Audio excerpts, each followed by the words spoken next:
let's talk about Shai Gilgeous-Alexander, our body mechanics guy that just doesn't make sense to me every time I watch him slither and slash and drive his way through the paint like a snake, maneuvering through parking cones and finding his way. Like, do you know like those like soccer drills where you go through the like quick little the what are they called? I don't like know. slalom cones, something like that. Yeah, slalom cones, slalom sticks, whatever. It's like he's doing that, except playing with mobile NBA defenders who are also 7 foot tall, and he's trying to score on a 10-foot basket. How someone is able to do this, I have no idea. It is the most incredible skill in terms of body control, footwork, polish, everything, and like just body mechanics. He is 6'6" with a 7-foot wingspan, but like all of it is just, it doesn't make any sense to me. I don't know how he does it. Yeah, he's amazing to watch, man. He's somebody who I always want to go back. Like, I need to make time to actually go back and watch his Kentucky tape, just to see, all the differences and compare it, because that's something I'm doing right now. I don't know when it'll come out, but I'm writing something on Brook and how his defense has evolved since he was with Brooklyn, because it's funny. Like, whenever I think about Brook Lopez, like I think about, 28% usage in the post Brook Lopez, who was pretty bad defensively. And, like looking at development and change is really fun. But with Shai, there's just what he's done this year has been masterful. Like, I think we talked about it 2 weeks ago when they played Boston, and that game, I think that game ended up going to overtime, or they like lost in a close game in the fourth as Boston came back. But like Boston got to a point where it's like, we have to double them. They were sending hard doubles from Jason Tatum off of their weakest shooter on the court and just saying, okay, we're going to make you throw the ball away as soon as you touch the paint because we can't stop you. Like, we have nothing for you. His counters are so fluid. His footwork is incredible. His ability to accelerate and decelerate from a standstill are just like second to none.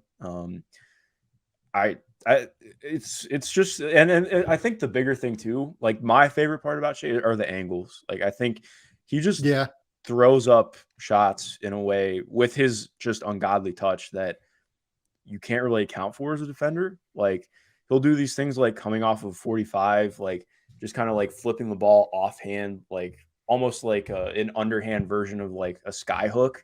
And that's like a routine shot for him. And it just goes in. And I mean, he's starting to get the foul calls more now. Like, he got an ungodly amount of foul calls yesterday against the Pelicans, which I think they were earned for the most part, but it was just weird because Zion got like no foul calls. It was a weird game, but I just don't know how you stop him. Like, there's not one player in basketball I look at that can stop him other than Herb Jones last night. Herb Jones gave about as close as you can to pitching a shutout against Shai, and even then, they still really struggled to contain him.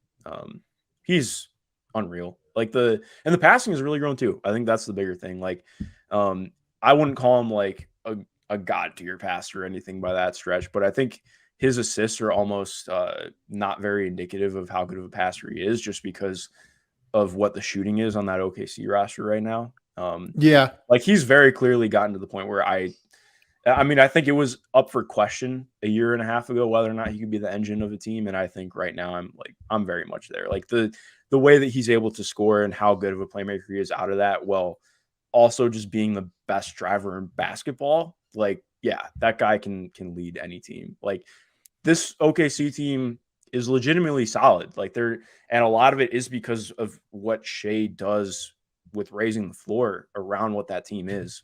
And to be fair too, like, they play hard as shit. I think that always gets swept under the rug. Like, you and I have talked about it, but New Orleans felt that wrath on the defensive glass yesterday.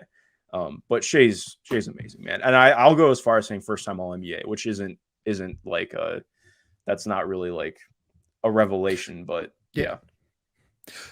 I can't decide if I like it better watching Oklahoma City, where Shai just has these like very obvious obstacles placed in front of him by Oklahoma City's lack of shooting, like where guys just sag off of Lou Dort and sag off of Josh Giddey all the time and sag off of even like Jalen Williams. I think Jalen Williams will turn it around as a shooter at some point soon.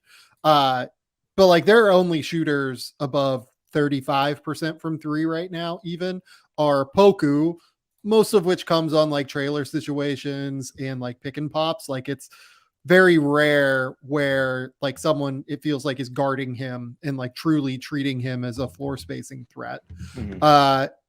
Jeremiah Robinson Earl, who takes 3 3-pointers in 20 minutes a night. I don't know. I think he's a reasonable shooter, but I don't think he really gets guarded like a super high level shooter. Do you? Yeah, not yet. I think it's going to come in time. He had an awesome game last night, which was fun. I will always shout out Jeremiah Robinson Earl. I love that guy. He's so good, man. I also love him, but like then there's Aaron Wiggins shooting 41% from three. Only takes 2 of them a game though, and definitely does not get treated like a shooter. So like part of me enjoys the challenge that is set about for Shai Gilgeous-Alexander every night, where he literally has to slalom through 45 bodies to get to the basket every single time. But part of me is like, wait, they're going to get Chet Holmgren back. They're going to get another great player again next year. Jalen Williams might learn to shoot next year because I think Jalen Williams will shoot long term.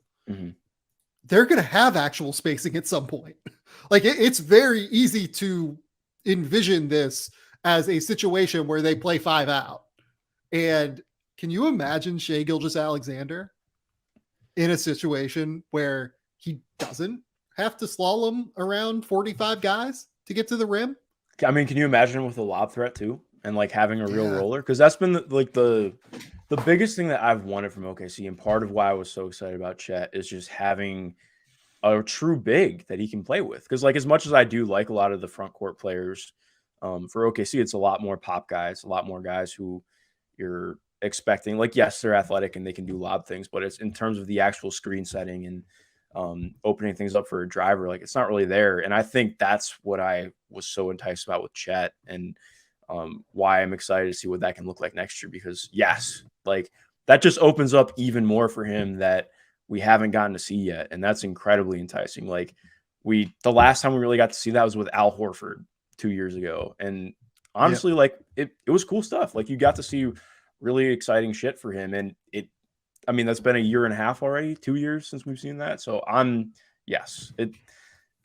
very ready to just be, and I already am, like extremely high and maybe even too high on Shai sometimes. So yeah, no, he is something special. Like he is, if they end up with Wembanyama, it's going to be very quick with how good they are.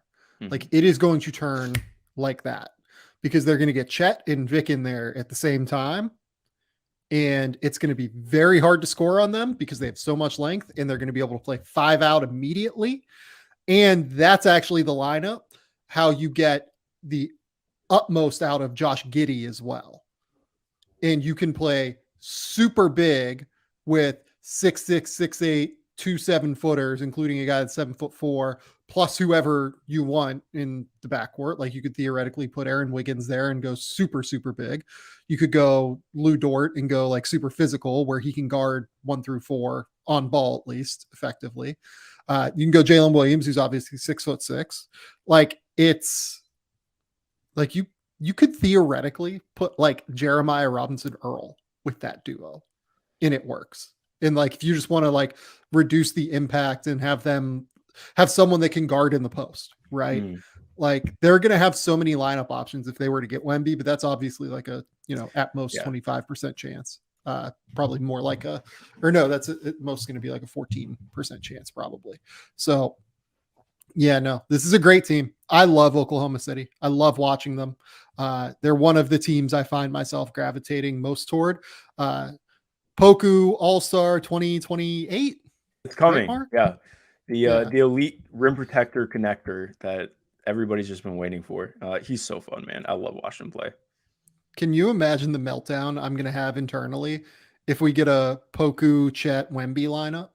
That would be crazy, man. I would be very in on seeing that happen. That would be, yes, that would be very fun. Honestly, just any of the lineups that could happen are like the sheer volume of exciting front court players in this draft is like kind of nutty to think about. Yeah. So yeah, I'm right there with you.